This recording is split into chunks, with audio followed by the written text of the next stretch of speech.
Привет, друзья! Сегодня мы с вами приготовим вкусную ароматную грибную приправу.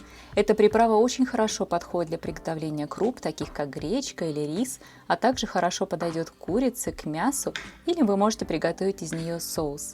Для приготовления грибной приправы нам, конечно, понадобятся грибы. Любые грибы на ваш вкус подойдут. Общая масса грибов 400 грамм. Нам также понадобится репчатый лук. В моем случае это всего лишь одна луковица. Общая масса 250 грамм.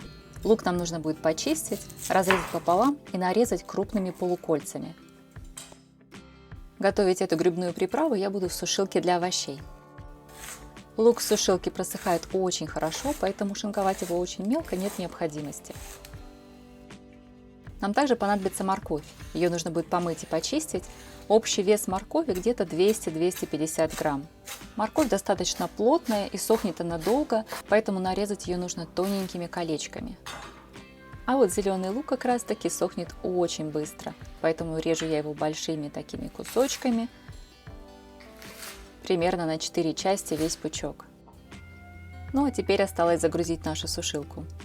В сушилке у меня всего лишь 4 решетки, на верхние 2 я разложу грибы.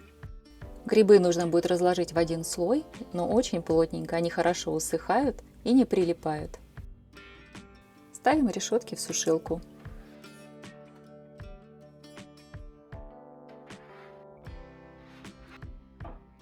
На оставшиеся решетки нужно будет выложить лук и морковь.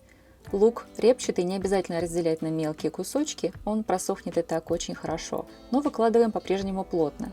На этой решетке у меня осталось место, и сюда я положу морковь. А вот зелень всегда просыхает очень хорошо. Ее можно выкладывать много, с горкой. Все обязательно просохнет, влаги там никакой не останется. Зеленый лук очень хорошо сочетается по вкусу с грибами, но если вы хотите его заменить, то укроп сюда тоже подойдет.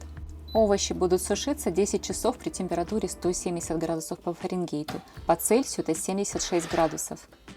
За 10 часов овощи хорошо просохли, смотрите, как грибы хорошо ломаются, они хрустят, они не гнутся, в них нет влаги совершенно. Послушайте. Вот такие они должны быть.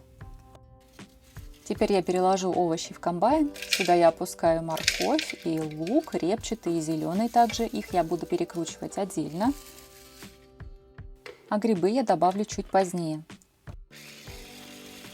Буквально 1 минуту, и весь процесс перемалывания окончен. Посмотрите, уже красиво и пахнет очень ароматно. Теперь осталось только добавить грибы. Грибы я сильно измельчать не буду, буквально несколько секунд. Мне нравится, когда сохраняется текстура грибов в специях. Когда вы добавляете эти специи потом в рис или в любую крупу, в гречку или курице, то у вас на тарелочке будут видны прям кусочки грибов. Когда овощи очень хорошо просохли, то специи выглядят вот так. Они рассыпчатые, совершенно не комкуются, и такие специи очень хорошо хранятся. Вкусные, домашние, ароматные специи – это отличный вариант, чтобы добавить новый вкус привычным блюдам. Попробуйте приготовить. А все ингредиенты в граммах вы, как всегда, сможете найти в описании.